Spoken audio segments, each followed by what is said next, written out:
It started as an ordinary day. Schools were open, roads were busy, trains were running on schedule. Then the snow began. Not the kind that falls gently, but the kind that erases roads, silences cities, and traps millions exactly where they stand. Within hours, an entire generation would be stranded, in cars, in schools, in small towns cut off from the world. No power, no rescue, no clear end in sight. This wasn't just a snowstorm. It was a moment when modern society discovered how fragile it really was. And once the storm took hold, there was no escape. The date is Monday, February 6, 1978. It is the height of winter in the American Northeast, and the country is already weary. The decade has been defined by gas lines, economic stagflation, and a lingering post-Vietnam malaise. In the White House, Jimmy Carter is wearing sweaters to encourage energy conservation. On the radio, the Bee Gees are dominating the charts with "Stayin' Alive," a disco anthem that will unknowingly become the ironic soundtrack for the next 72 hours. In Boston, Providence, and New York, the morning commute begins like any other Monday. The air is cold, hovering near the freezing mark, and the sky is a flat, non-committal shade of gray. There is a forecast for snow, but in New England, a forecast for snow is as common as a traffic jam. The weathermen are predicting a manageable accumulation, perhaps 6 inches, maybe a foot if things get rough. It is an inconvenience, not a catastrophe. People get into their massive sedans, the Ford LTDs, the Chevy Impalas, rear-wheel drive land yachts with V8 engines that guzzle leaded gasoline. They drive to work. They send their children to school. They operate on the assumption of continuity, the belief that the modern world, with its interstate highways and snowplows, has conquered the elements. But they are wrong. While the commuters of the I-95 corridor sip their coffee and listen to AM radio, something monstrous is happening in the atmosphere, something that defies the standard models of 1970s meteorology. 2 separate weather systems are hurtling toward a fatal rendezvous. From the north, a cold, high-altitude vortex is diving down across the Great Lakes, carrying the bone-shattering freeze of the Canadian tundra. From the south, a wet, warm tropical depression is surging up the Atlantic coast, heavy with moisture from the Gulf Stream. Usually, these systems miss each other. Usually, the jet stream acts as a referee, keeping them apart. But today, the physics of the atmosphere are aligning for a perfect storm. The northern jet stream is buckling, phasing with the southern branch in a way that hasn't happened in a century. They are not just going to meet. They are going to collide, merge, and detonate directly over the densely populated coastline of Massachusetts and Rhode Island. Before we step into the storm that trapped an entire generation in ice and silence, make sure you are subscribed to the channel. This phenomenon has a name that sounds more like a weapon of war than a weather event: bombogenesis. It refers to a rapid drop in atmospheric pressure, specifically a drop of at least 24 millibars in 24 hours. As the morning progresses, the barometers in Boston don't just fall, they collapse. The pressure bottoms out at record lows, creating a vacuum that the atmosphere rushes to fill. This rushing air creates wind, hurricane-force wind. By 10 o'clock a.m., the first flakes begin to fall. They are not the soft, drifting flakes of a holiday card. They are hard, driven pellets, riding sideways on gusts that are already topping 40 miles per hour. In the meteorological offices, the mood shifts from routine to panic. The computer models of 1978 are primitive punch card mainframes, slow to process the complexity of what is unfolding. By the time the forecasters realize the magnitude of the energy involved, the trap has already snapped shut. The snow is falling at a rate of 1 inch per hour, then 2, then 3. This is an accumulation rate that defies the ability of mechanical removal. A snowplow takes time to clear a lane. If the snow falls 3 inches in the time it takes the plow to return, the road is lost. On Route 128, the ring road that encircles Boston, the traffic begins to slow. It is early afternoon. Employers, realizing too late that this is not a normal storm, send their workers home early. This is the first critical error in the cascade of disaster. By sending everyone onto the highways at the same time, at 1 p.m. instead of 5 p.m., they create a saturation point. Thousands of vehicles flood the asphalt just as the storm shifts into its highest gear. The visibility drops to zero. This is a whiteout. It is a sensory deprivation tank. Drivers cannot see the hood of their own cars, let alone the taillights ahead of them. The friction on the road vanishes. The massive rear-wheel drive cars, light in the back, begin to fishtail. One car spins out near the Canton interchange. Then a jackknife tractor-trailer blocks 2 lanes in Dedham. The blockage acts like a blood clot in an artery. The traffic backs up. And because the snow is falling so fast, the cars that stop cannot start again. The heat from their engines melts the snow beneath them, which instantly refreezes into a cradle of ice. They are glued to the pavement. Within an hour, Route 128, one of the busiest highways in America, ceases to be a road. It becomes a 60-mile-long parking lot of doomed machinery. Inside these cars are not soldiers or survivalists. They are secretaries in nylon stockings. They are businessmen in thin trench coats. They are mothers trying to get to daycare centers. They have no water. They have no blankets. They have no cell phones to call for help. They are isolated in glass and steel bubbles, watching the snow pile up over their wheel wells, then over their hoods, and finally creeping up their windows. The psychological shift is terrifying. It moves from frustration, I'm going to be late for dinner, to anxiety, I'm low on gas, to primal fear, I might die in this car. Before we continue deeper into the whiteout and the frozen darkness that is about to fall, make sure you are subscribed to the channel. We investigate the forgotten catastrophes that defined generations, and you won't want to miss our next deep dive into the hidden history of American survival. Now, let's return to the cockpit of a 1976 Buick LeSabre, idling on the highway. The engine is the only lifeline. It provides heat. But the exhaust pipe is low to the ground. As the snow drifts accumulate, pushed by 70-mile-per-hour winds, the snow covers the tailpipe. This is the silent killer. Carbon monoxide, odorless and colorless, begins to seep into the cabin. The driver feels drowsy, a comforting heaviness in the limbs. It is a gentle death in a violent storm. Throughout the afternoon, state troopers are scrambling on foot, banging on windows, screaming over the roar of the wind, telling drivers to clear their tailpipes, to crack their windows. But the troopers are overwhelmed. There are 3,500 cars stranded on Route 128 alone, and this is just the story on the land. To the east, along the coastline of Scituate, Hull, and Revere, a different kind of violence is unfolding. The storm has stalled.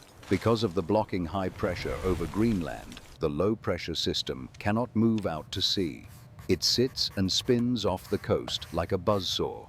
This duration allows the wind to pile the Atlantic Ocean up against the shore for 4 consecutive high tides. This is unheard of. Usually, a storm hits one high tide and moves on. The blizzard of '78 hits 4. The sea rises. Giant winter waves, topped with foam and ice, begin to smash into the beachfront communities. Houses are not just flooded, they are pulverized. Entire living rooms, with televisions still plugged in and family photos on the mantel, are ripped from their foundations and cast into the churning gray water. Back on the highway, darkness falls.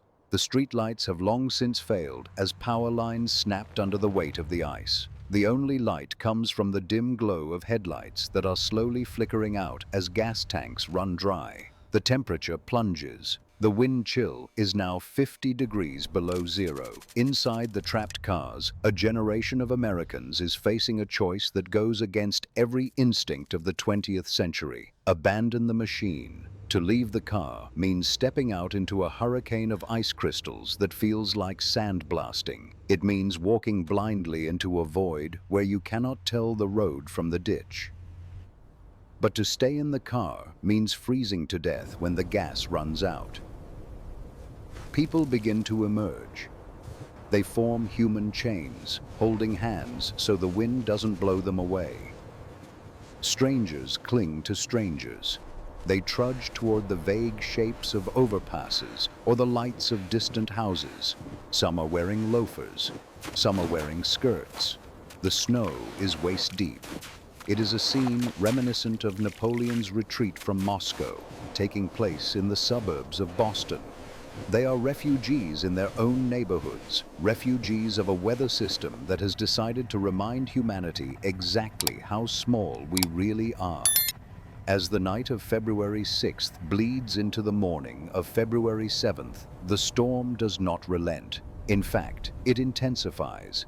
The eye of the winter hurricane forms off the coast, a feature almost never seen in snowstorms. Inside this eye, birds, confused seagulls and raptors are trapped, circling endlessly. Beneath them, the devastation is total. The entire state of Rhode Island is effectively closed. The governor has declared a state of emergency, but declarations are just words against the wind. The snow is now falling so heavily that it creates thunder snow, the rare phenomenon where lightning arcs through the blizzard, illuminating the falling white curtain in eerie flashes of purple and blue.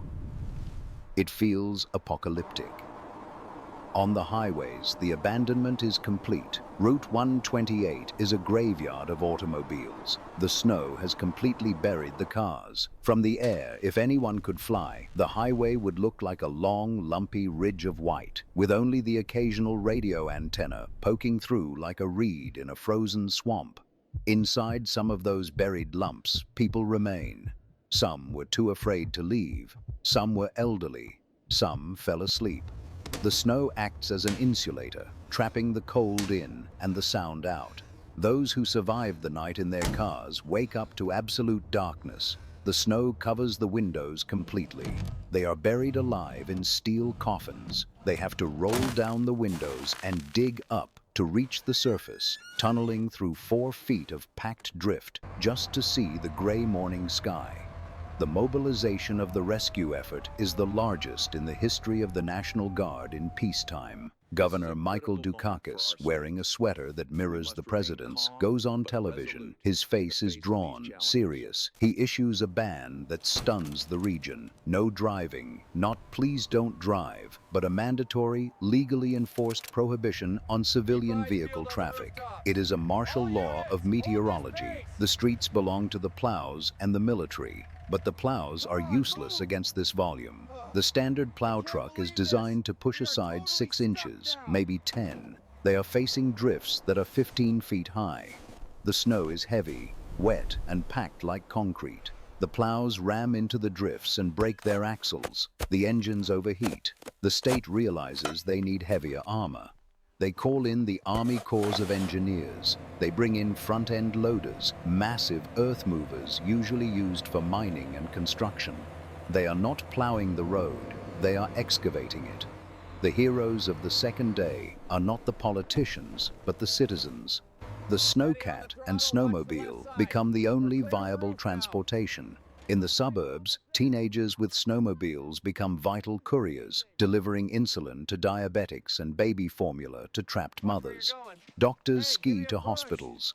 In the city of Boston, which is paralyzed, a strange carnival atmosphere begins to take hold. With no cars, the streets are silent. People walk down the center of Commonwealth Avenue on cross-country skis. The silence is profound. The roar of the 20th century, the engines, the horns, the sirens, has been muted by billions of tons of ice crystals. However, the tragedy is still being discovered. As the army moves down Route 128, they are not just clearing cars. They are performing a triage. They tap on windows. If a face appears, they pull them out. If the car is cold and silent, they mark it with a ribbon and move on. They cannot stop for the dead. They have to save the living. 14 people die in their cars on that stretch of highway alone. Carbon monoxide, hypothermia, heart attacks brought on by the exertion of trying to shovel out. In the coastal town of Situate, the 54-year-old lighthouse keeper catches a glimpse of the ocean's fury that few have ever seen and lived to tell about.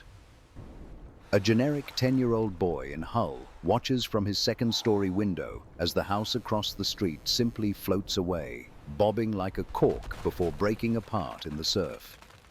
The geography of the coast is being rewritten.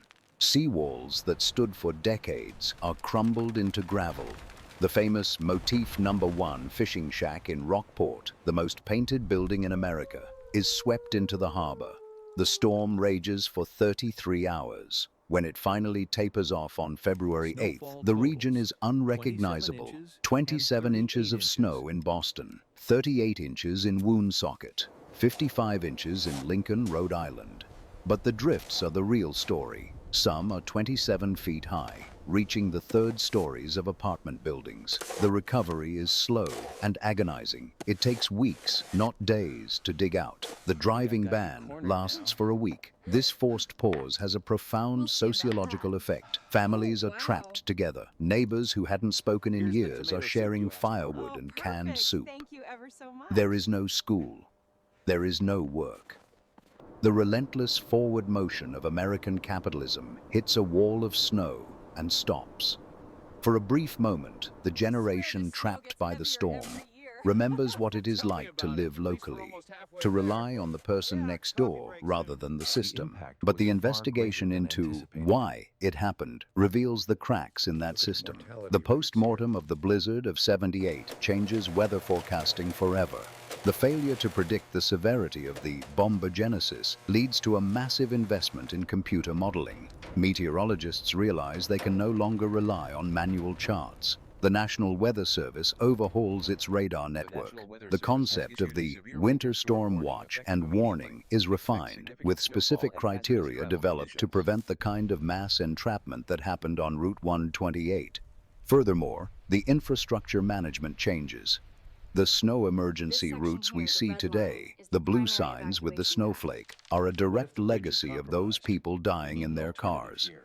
City planners realized you cannot treat a blizzard like a heavy rain. You need to preemptively close roads. You need to get the cars off the asphalt before the flakes start sticking. The hubris of the 1970s, the belief that we could drive through anything, was replaced by a respectful caution.